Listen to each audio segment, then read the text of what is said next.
skin deep or systemic problem? It will be presented by Dr. Sofra Sanya.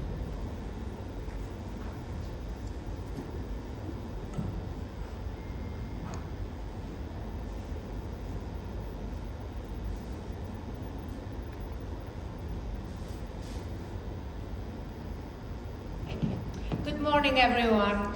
I don't know what they have me talking about pigmentation. Everybody else was talking about hair.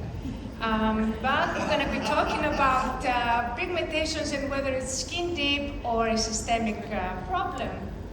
And I have no conflicts of interest. Okay, so what is pigmentation?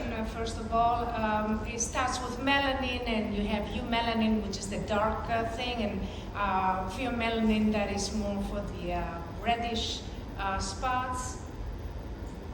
Now, yes, pigmentation is a systemic problem. Why? Because it's there to protect us from the sun, protect us from the radiation-induced DNA damage. Now, when there is no melanin there, and that is a very important point to remember, when you are skin tanning, do you see how it goes all the way inside your skin? If this radiation goes all the way inside your skin, what's going to happen? Your skin will age faster. So, melanin is a protective mechanism. I know sometimes you don't like the pigmentations. Now, melanin is a protector. Why? Because it can go not just from pigmentation, but it can go to melanoma, which is a cancer. So it can be sort of a very serious problem, and then it can metastasis to other parts of the body. So the transfer of melanin from melanocytes to keratinocytes is a defense mechanism. And this is one message that I would like to deliver today. And pigmentations, of course, it's a systemic issue because all the factors that affect aging, they affect pigmentations. What? Oxidative stress, DNA damage, telomere shortening, hormonal changes, all of those factors that affect aging affect pigmentations. And of course, there is a genetic component in pigmentations. It's about 135 genes that have been identified today. And some of them is the tyrosine gene, which is for the darker spots, and then you have the sodium, potassium, calcium exchanger 2 and 5, which is for the lighter kind of skin pigmentation. Now, this is some of the process under the microscope of how the tyrosine 1 gene is expressed. And DNA damage, again, the pigmentation can work both ways. Excess pigmentation will damage DNA, and not enough pigmentation will damage DNA. And again, we have the average, that is the optimal range of pigmentation that is good for defense, and when it's excessive, it becomes a problem. And this is the different studies from the different pigmentations due to DNA damage and different genes that are involved in this process. Oxidative and mitochondrial damage, that's a very important aspect. DNA damage would lead to all kinds of problems, skin problems. And here's some of the pigment change and how oxidative damage will affect the not only pigmentations, but aging as a whole. Even your hair is you're gonna lose your hair as a result of DNA and oxidative damage. And of course, there is antioxidants that you can take to kind of try to kind of balance out this process. Vitamin E and C and A and glutathione and so on and so forth.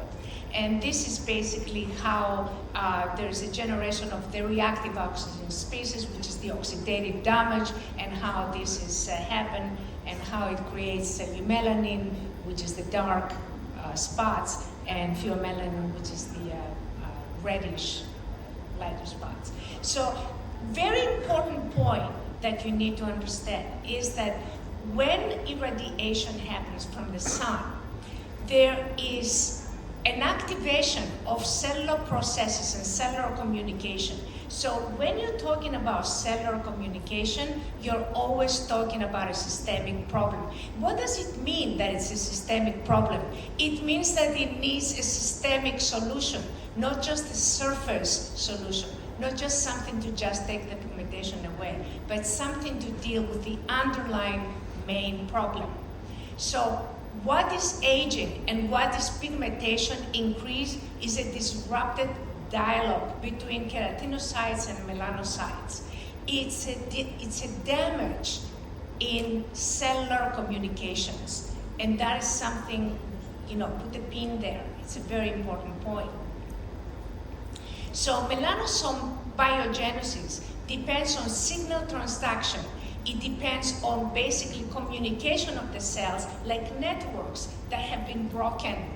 And that's why things are going wrong. Not just with pigmentation, but aging as a whole, or hair loss, if you like. Just to include the hair loss as well. So exosomes are also released by keratinocytes to increase melanin to protect your skin. So exosomes have a process, but of course it can be excessive and then it can be a problem. And this is how the exosomes can increase pigmentations. So this is a problem if you're injecting exosomes. You need to be careful because sometimes they can increase the pigmentation as a result of this process that you can see here. And what is the most common, everybody knows about hormonal imbalance and pigmentations. So the link between melasma and hormones is very, very important. So low testosterone, you're going to create pigmentation. There's a lot of studies.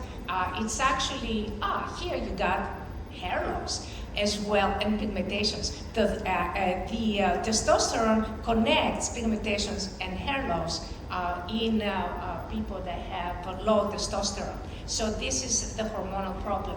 And you have inflammation is going to create pigmentation. So any treatments that you do that create inflammation will end up with post-inflammation and inflammation. So that is very important. And you have all these inflammatory cytokines and interleukins like 33, 18, 17, 3, 4. All these are inflammatory interleukins that basically will increase the inflammation. And surprise, surprise, even fake happiness, personality will increase inflammation. You're going to say, what? Yes, it does. All of this research from Temoshok that started in San Francisco, which I met when I was in San Francisco, actually, there's a lot of research on type C personality, people that are always very giving. They're always, they will never express negative feelings. They're always so positive. They end up with cancer of the skin. Not just cancer of the skin, actually, a lot of different cancers. And the correlation between type C personality and melasma and melanoma is higher than smoking and cancer. So it's a very, very pervasive thing. And of course you have a lot of different techniques like the lasers, and the lasers are very effective in killing, destroying the pigment and just destroying the pigment specifically without affecting the other cells around it, or so they say. However, the problem with that is that when you are destroying melanocytes, you're destroying the defense of the skin.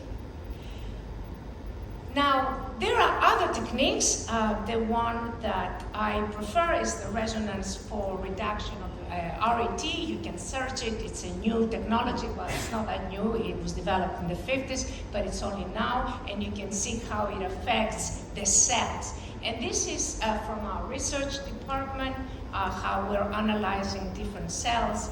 And this is under the microscope. Do you see how the resonance, this is all resonance, and how it affects different cells, and it basically affects and gets them to communicate with each other. It's incredible when you see it under the microscope, and you see the cells and the dendrites kind of increasing, and it increases under the skin. I have a lecture later on. I recommend that you attend it because I'm showing more about this amazing way and how under the microscope you can see the actual skin increasing. Now, the very good thing about this technology is that it lasts, it gets better with time. So this is a picture from 2019, and then we have 2023, I have to get the newer now, that you can see that not only got better, but she looks younger with time. This video doesn't play, so I'm gonna go past. Now, all of this technology started in the 50s, but it took more substance, like 1999, the Nobel Prize, when they looked at communication inside the cell between proteins. And what you see is when you look at the cell under the microscope, you see that the cell vibrates. It actually has a vibrational ability, and you can actually see the resonance inside the cell. You can actually inspect it in the microscope, which is quite fascinating to see. And this is me in our research center. Now, this is how this is resonance. Do you see how it just travels into the cell, and how it travels without any connection? It's like, and it goes through barriers, through cellular barriers. It's quite incredible, especially when you watch the microscope. This is me again in our cellular place. This video does not play. This one does play. This is how information is transferred from one cell to the other. This is actually how exosomes are also delivering their information. Do you see? This is all information in the middle that you can see there. That's another thing from my computer. All of this, you can find it in my new book. Is getting published right now. It's in print right now. It's called The Rhythm of Youth. And it has to do, why we call it the rhythm of youth? Remember how I showed you the cell that vibrates and it has a kind of a resonance inside it? This is a rhythm. The basis of life has rhythm in it, has music in it. And this is what the book's about, and explains all the technologies. It talks about exosomes, it talks about gene expression, it talks about the resonance technology and how that affects, and how, or string theory even, and how the cell, from the beginning of life, how the beginning of life has rhythm in it. And that is what the book is about.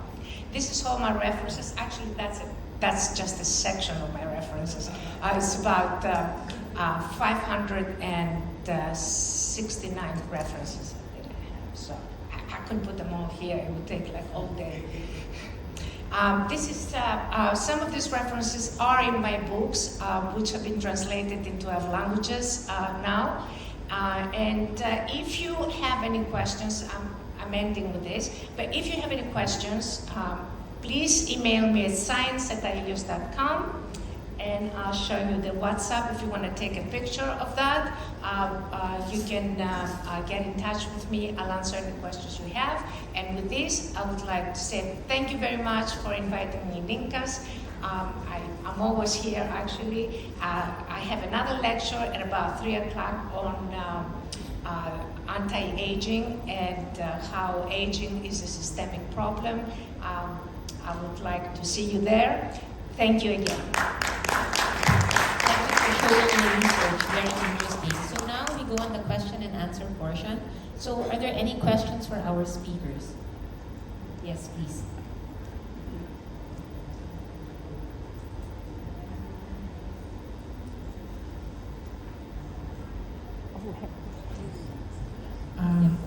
Good morning.